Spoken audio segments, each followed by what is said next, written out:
साल 2022 अगस्त का महीना, अमेरिकी स्पीकर नैन्सी पेलोसी का ताइवान दौरा होता है और चीन इस दौरे के बाद भड़क सा जाता है।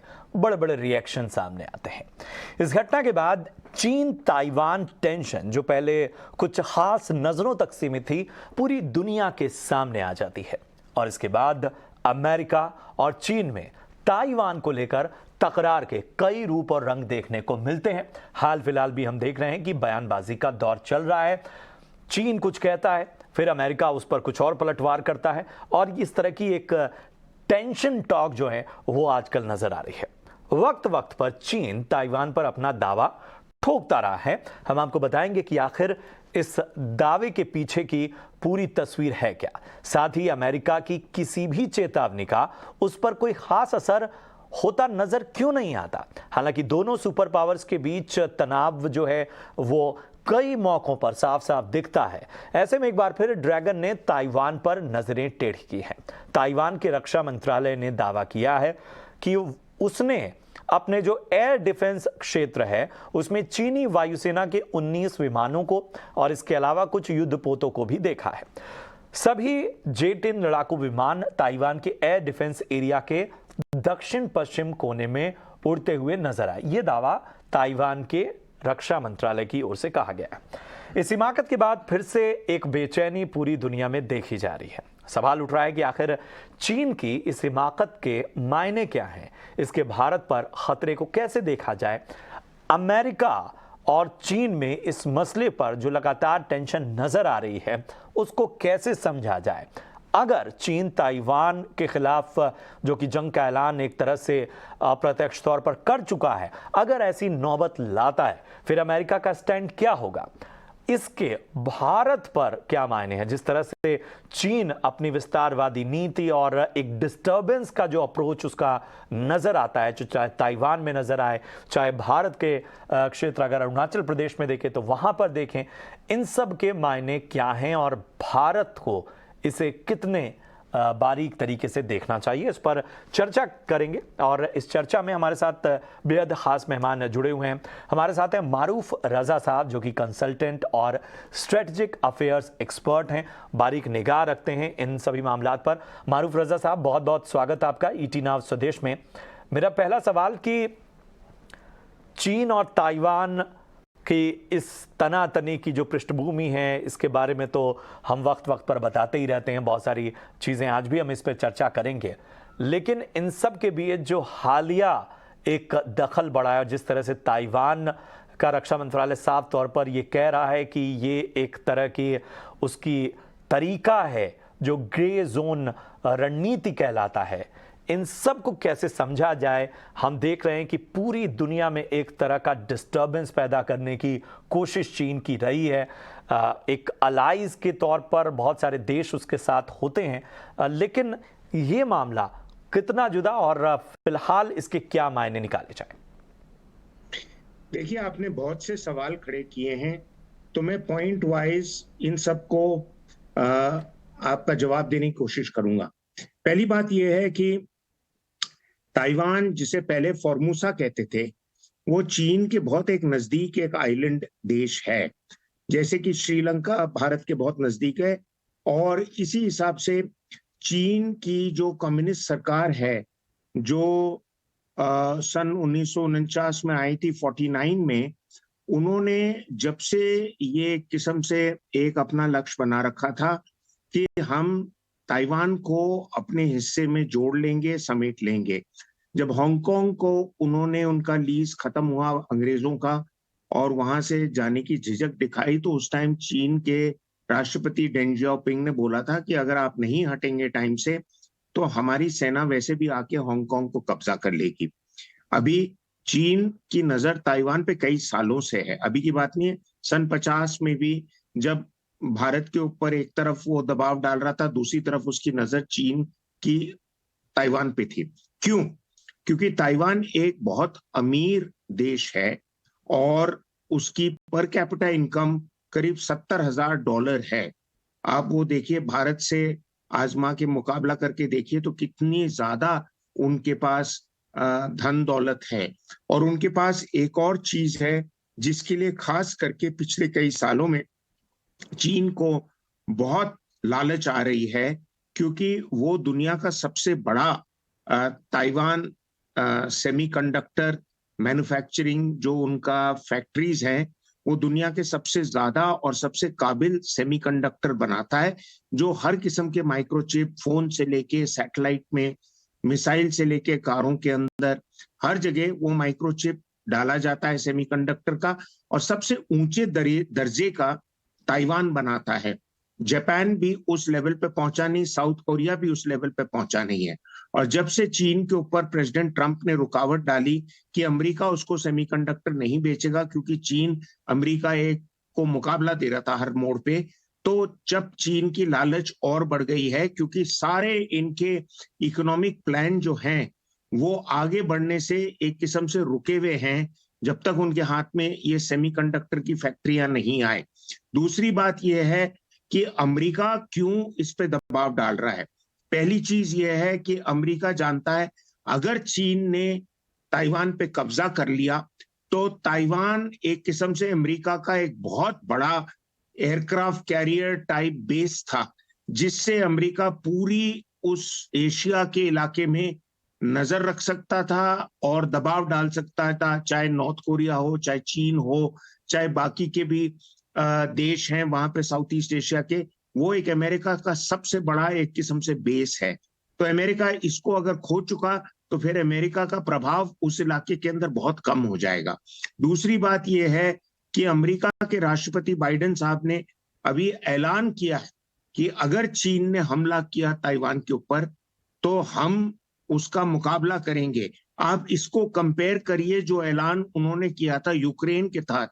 कहा था अगर यूक्रेन पे अमेरिका यूक्रेन की मदद करेगा तो अमेरिका आखिरी यूक्रेनी निवासी के साथ मदद करेगा। खुद के सैनिक वहां उतारने की उन्होंने बात नहीं की थी, लेकिन ताइवान में इसकी बात की जा रही। और तीसरी चीज यह है कि जब से रशिया ने जो भी यूक्रेन में किया है और पिछले एक साल से दुनिया की इंटरनेशनल कम्युनिटी, यूनाइटेड नेशंस और ये सारी बॉडीज एक किस्म से लड़खड़ा रहे हैं और रशिया का कुछ खास नहीं कर पाए। खाली यूक्रेन में हथियार डाले जा रहे हैं, इसमें सबका पैसे का फायदा है, लेकिन रशिया को कोई रोक नहीं सका है। तो चीन का हौसला और बढ़ गया है। अब आखिरी पॉइंट यह है कि चीन के लोग उनके राष्ट्रपति शी जिनपिंग को दबाव डाल रहे हैं कि आपने इतने बड़े बड़े डंके बजाए, अब को करके भी देखिए। अगर वो ना कर पाएगा वहां पे, तो उसके लिए दूसरा एरिया जो है जहां पे चीन की नजर है वो लद्दाख और अरुणाचल पे है। वो वहां पे कुछ ना कुछ करने की कोशिश करेगा। अब चाहे ताइवान में करे, मेरे को तो लगता है ताइवान में वो धोपकियां देता रहेगा, लेकिन करेगा कुछ नहीं। अगर करेगा तो भारत के खिलाफ करेगा, क्योंकि यहाँ पे उसकी उम्मीद है कि वो कुछ करके दिखा सकता है। वहां अगर करेगा तो उसको अमेरिका का मुठभेड़ होगा, उसका मुकाबला करना पड़ेगा। वापस आपको देता हूं। अब आपने एक बात का जिक्र किया कि अमेरिका ये स्टैंड ले रहा है कि चीन अगर ताइवान पर हमला करता है, ताइवान में किसी तरह की दिक्कत पैदा करता है, तो अमेरिका वहाँ खड़ा रहेगा। और जो बात हो रही है कि वहाँ पर सैन्य मदद और बाकी चीज़ों की भी एक कदम आगे। लेकिन एक चीज़ समझ नहीं आती कि जब अमेरिका के स्टैंड की हम बात करते हैं, आपने यूक्रेन का भी जिक्र किया, इन सब के बीच चाइना वन पॉलिसी जो है अमेरिका खारिज नहीं करता है। तो ये जो दो कह सकते हैं, जब आप एक बहुत मजबूत स्टैंड ले रहे हैं, लगातार रिएक्ट कर रहे हैं, उसके बावजूद जो है इस पॉलिसी की मुखालफत नहीं होती है, इसे कैसे समझा जाए? देखिए, जितना मुझे समझ आ रहा है वो ये है कि जब अगर चीन के हाथ में ताइवान के सेमीकंडक्टर फैक्ट्री उनके हाथ में आ जाएंगे तो चीन बहुत जल्दी अमेरिका से आगे निकल जाएगा। ये टेक्नोलॉजी की जो रेस चल रही है इसके अंदर, इसलिए अमेरिका ने एक नेशनल सिक्योरिटी पॉलिसी डॉक्यूमेंट पिछले साल निकाला था। उसमें भी उन्होंने इस चीज का जिक्र किया था कि चीन को हर किस्म से रुकावट डाली जाएगी, कि चीन को सेमीकंडक्टर और इस किस्म की टेक्नोलॉजी नहीं दी जाएगी। असल में ये भी बताते हैं मुझे लोग कि अमेरिका के अंदर जो कंपनियां काम कर रही थी और चीन के साथ सौदा कर रही थी और चीन के साथ काफी उनका व्यापार है, जिन कंपनियों के अंदर कोई भी टेक्नोलॉजी या सेमीकंडक्टर की बात है जिससे ट्रांसफर ऑफ टेक्नोलॉजी चीन को हो जाएगा, उनको एक किस्म से देशद्रोही माना जा रहा है। तो इसलिए लोग डर डर के अपनी नौकरियां छोड़ रहे हैं, उन कंपनियों के कॉन्ट्रैक्ट खत्म किए जा रहे हैं चीन के साथ। तो ये राइवलरी बहुत ऊंचे दर्जे की हो गई है। ये अगली लड़ाई जो होगी डेटा के ऊपर होगी, खाली परमाणु हथियारों की नहीं होगी, क्योंकि परमाणु हथियार की भी जो धमकी रशिया अभी दे रहा है यूक्रेन में, वो भी कुछ हद तक उसकी लिमिट है। लेकिन ये जो लड़ाई अगर वो लड़ना चाहे माइक्रोचिप और साइबर वॉर का, इसमें तो आप ये भी नहीं बता सकते कि आपको हमला किसने किया है, असली तौर से पिन पॉइंट नहीं कर सकते। तो इसलिए चीन इसको लेना चाहता है। इसी तरह अक्साई चिन जो लद्दाख में है, चीन उसके ऊपर भी अड़ा हुआ है, क्योंकि ऐतिहासिक तौर से अक्साई चिन से चीन यूरेनियम लेता आया था, जिससे उन्होंने अपना न्यूक्लियर प्रोग्राम बनाया लौपनौर में, नेपाल के ऊपर नॉर्थ एरिया के अंदर। और रशिया भी वहां का यूरेनियम यूज करता था जब रशिया ने पहला अपना न्यूक्लियर टेस्ट किया 1949 के अंदर। तो इसलिए अक्साई चिन ना चीन छोड़ेगा, ना अपनी मांगे ताइवान के ऊपर छोड़ेगा, क्योंकि अगर ताइवान मिल जाए तो उसे माइक्रोचिप मिलेगा। ताइवान की जितनी उसकी पैसे हैं और जितना उन्होंने इकट्ठा किया है, बिलियंस और बिलियंस ट्रिलियंस ऑफ डॉलर्स, क्योंकि ताइवान की इकोनॉमी बहुत बड़ी है। चीन के साथ ही ताइवान का हर साल का व्यापार करीब 300 बिलियन डॉलर से ज्यादा है। भारत का तो व्यापार चीन के साथ 70 बिलियन है, उसमें 50 बिलियन चीन के हित में, 20-22 बिलियन हमारे हित में। तो उधर चीन उनके साथ व्यापार करेगा। जितना ताइवान का व्यापार चीन के साथ है, तकरीबन उससे थोड़ा सा ज्यादा जापान का व्यापार चीन के साथ है। तो चीन की लालच है पैसा मिले, माइक्रोचिप मिले, और साथ ही साथ आपके जो पॉलिटिकल आपके गोल हैं कि हम इन सब एरिया को चीन में मिला देंगे। क्योंकि जब ये ताइवान बना था तो ताइवान का जो फाउंडिंग लीडर था चिंग काई शेक, वो पहले ताइवान से पहले चीन, मेनलैंड चीन का 1948 में मेनलैंड चीन का राष्ट्रपति था, और उसके दूसरे देशों के साथ अच्छे रिश्ते थे, भारत के साथ भी अच्छे रिश्ते थे। और इसलिए भारत ने उस टाइम, पंडित जी ने भी ये बोला था कि अगर संयुक्त राष्ट्र और यूनाइटेड नेशंस में किसी को सिक्योरिटी काउंसिल में सीट मिले तो चीन को दिया जाए। ये वाली चीन की बात नहीं की थी, वो रिपब्लिक ऑफ चाइना की बात की थी, जो फॉर्मूसा बना बाद में जाके। इनको धकेल के माओ जेतुंग और इनके साथियों ने निकाल के उस आइलैंड में भेजा।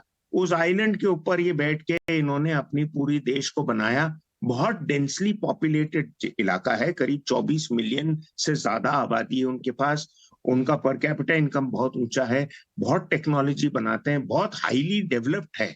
और इसको चीन लेके, जैसे हांगकांग को ले चुका है, इसको भी लेके अपनी खुद की इकोनॉमी और अपनी वित्त स्थिति में इसमें तरक्की करना चाहता है। इसलिए चीन रुकेगा नहीं, इसकी मांग डालता रहेगा और प्रेशर डालता रहेगा। लेकिन मुझे नहीं लगता है कि चीन के अंदर अभी भी काबिलियत है कि उसके ऊपर फिजिकल मिलिट्री हमला करके उस एरिया को कब्जा कर सके। दुरुस्त बात। और इस बीच आपको रोकूंगा और जरा अपने दर्शकों के सामने कुछ जानकारियों की शक्ल में जो ग्राफिक्स हैं वो अपने दर्शकों के सामने रखूं। जैसा सर भी बहुत ही विस्तार से बता रहे थे कि आखिर ये पूरा जो विवाद है वो है क्या, तो जरा समझिए कि 1911 से 1949 तक चीन की जो कुओमिंतांग पार्टी थी उसका शासन रहा, और 1949 में माओ की कम्युनिस्ट पार्टी ने यहाँ पर तख्ता पलट किया और चीन का नाम बदलकर पीपल्स रिपब्लिक ऑफ चाइना किया गया। इससे पहले रिपब्लिक ऑफ चाइना जो है वो उसके नाम से पूरे जो इस चीन का क्षेत्र है जिसमें ताइवान द्वीप भी आता था उसे जाना जाता था।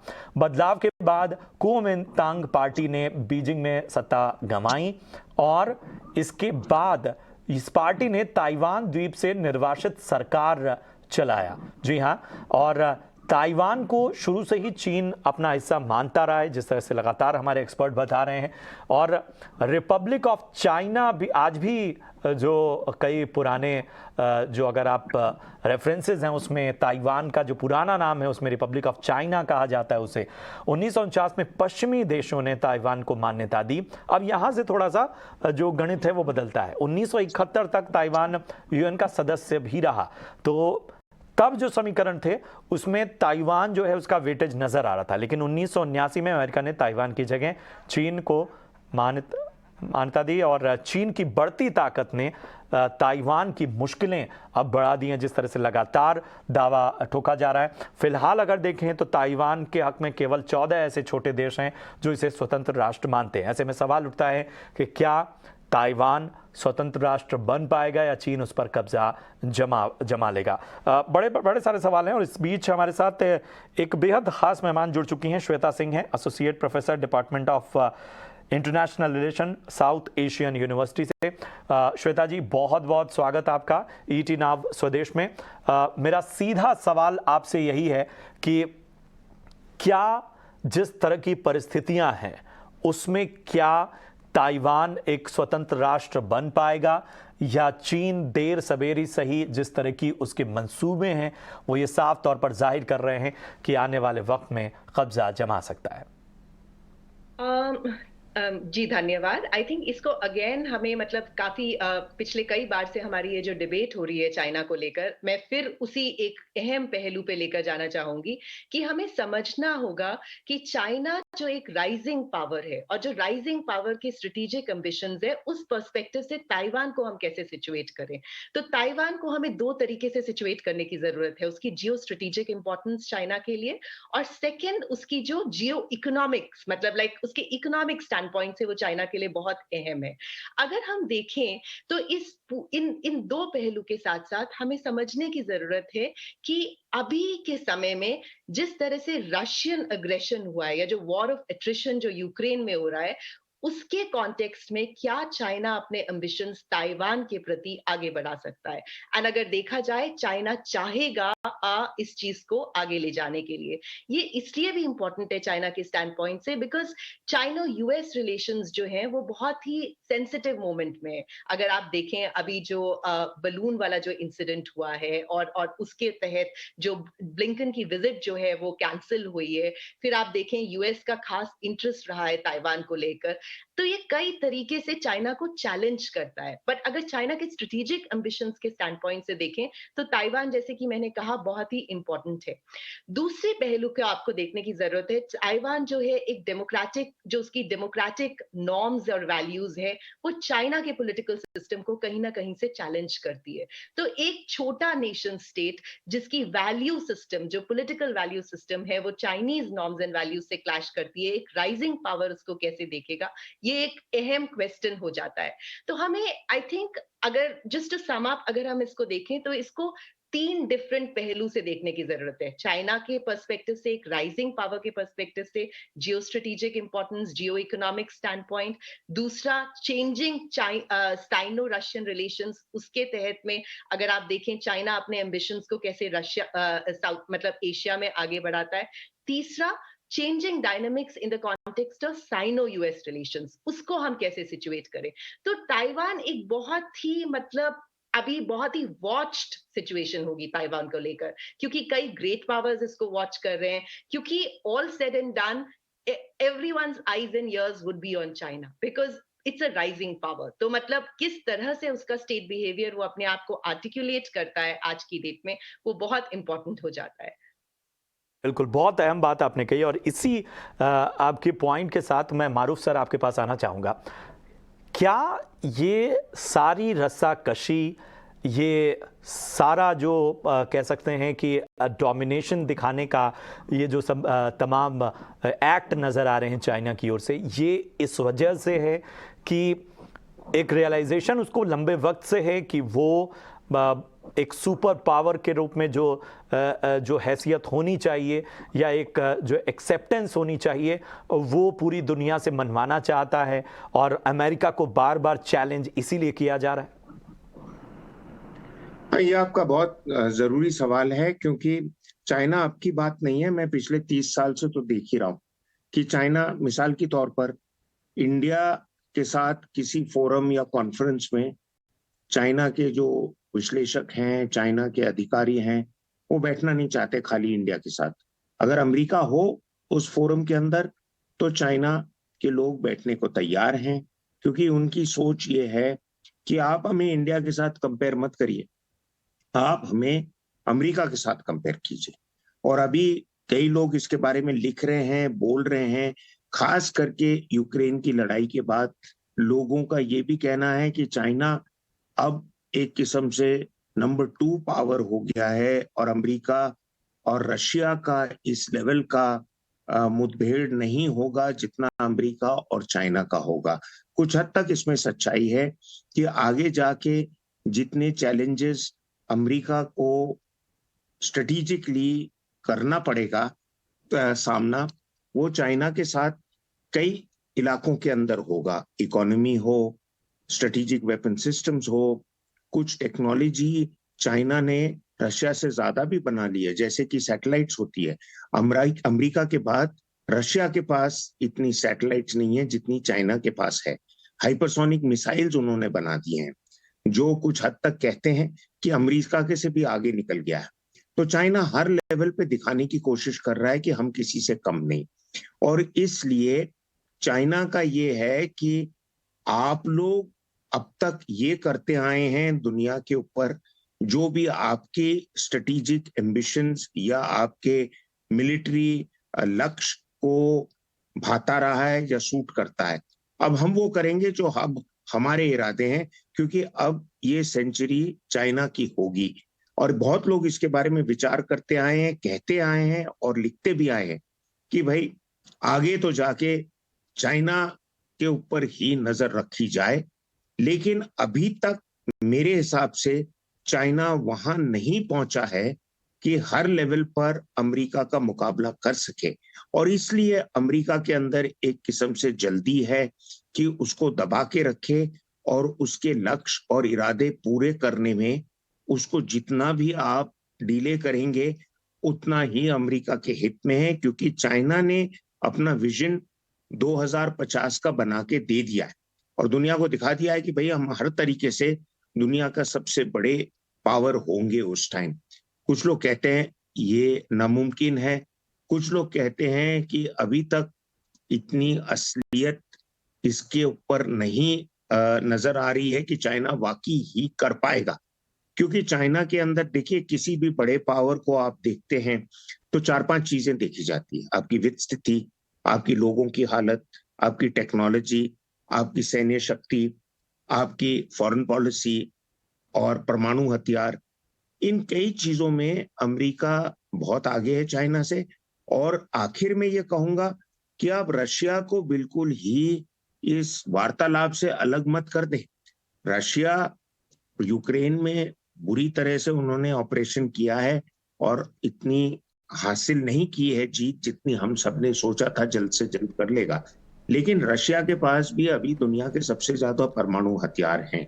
बिल्कुल। तो रात ही रात ऐसे देश को आप अपने इक्वेशन से हटा नहीं सकते। बिल्कुल, बहुत बहुत अहम पॉइंट आपने रेज किया। और श्वेता जी, जब हम जिक्र करते हैं चाइना और भारत के तनाव का और एक डिस्टर्बेंस का, तो उसमें अमेरिका जो है वो बहुत बड़ी भूमिका, उसकी भूमिका जो है उसमें एक तरह की हमें एक ऑप्टिमिज्म भी हम देखते हैं, हम कुछ भ्रम भी देखते हैं। उसकी जो स्ट्रेटेजिक एम्बिग्यूटी है उसको लेकर बहुत सारे ओपिनियन हैं। तो ज़रा उस पर आपकी राय मैं जानना चाहूँगा। और इसके साथ ही सवाल यह है कि कितना भरोसा किया जा सकता है अमेरिका पर चाइना के विरुद्ध भारत की जितनी भी अब तक की लड़ाई है या जो भी उसका पक्ष है, उस मामले में कितना मजबूत आपको खड़ा दिखता है अमेरिका? जी जी, ये बहुत ही एक अहम सवाल है। एंड इसमें हमें थोड़ा इंडिया के पर्सपेक्टिव से अगर समझना है तो हमें इंडिया के पर्सपेक्टिव से हमें ये जानने की जरूरत है कि इंडिया आज की डेट पे एक एम्बिवेलेंट पावर नहीं है। इंडिया काफी असर्टिव है अपनी स्ट्रेटेजिक ऑटोनॉमी को लेकर। अगर आप देखिए पिछले कुछ डेवलपमेंट्स में लेकर, जो इंडियन एक्सेप्शनलिज्म जिसको कहा जा सकता है, the idea of Indian exceptionalism, जहां से उसकी मॉरल सुपीरियरिटी, उसकी सिविलाइजेशनल एफिनिटी आती है, वो ट्रांसलेट करती है फॉरेन पॉलिसी में एक आइडिया जिसको मैं कहना चाहूंगी, उसे कहा जा सकता है स्ट्रेटेजिक ऑटोनॉमी। अब ये जो आइडिया है स्ट्रेटेजिक ऑटोनॉमी, ये क्यों इंपॉर्टेंट है हमारे लिए?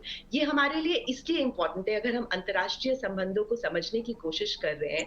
इंडिया आज की डेट में एक independent balanced foreign policy policy with commitment towards international norms जो प्रोजेक्ट कर रहा है, ये बहुत ही अहम है। इस तहत इंडिया की बार्गेनिंग पावर जो यूनाइटेड स्टेट्स ऑफ अमेरिका से है, उससे काफी चेंज हो चुकी है। ये क्यों चेंज हो चुकी है? क्योंकि अगर आप देखें, इंडिया ने एक प्रिंसिपल स्टैंड लिया है जहां पर उसने वॉर को कंडेम किया है, बट रशिया को क्रिटिकली कंडेम नहीं किया है।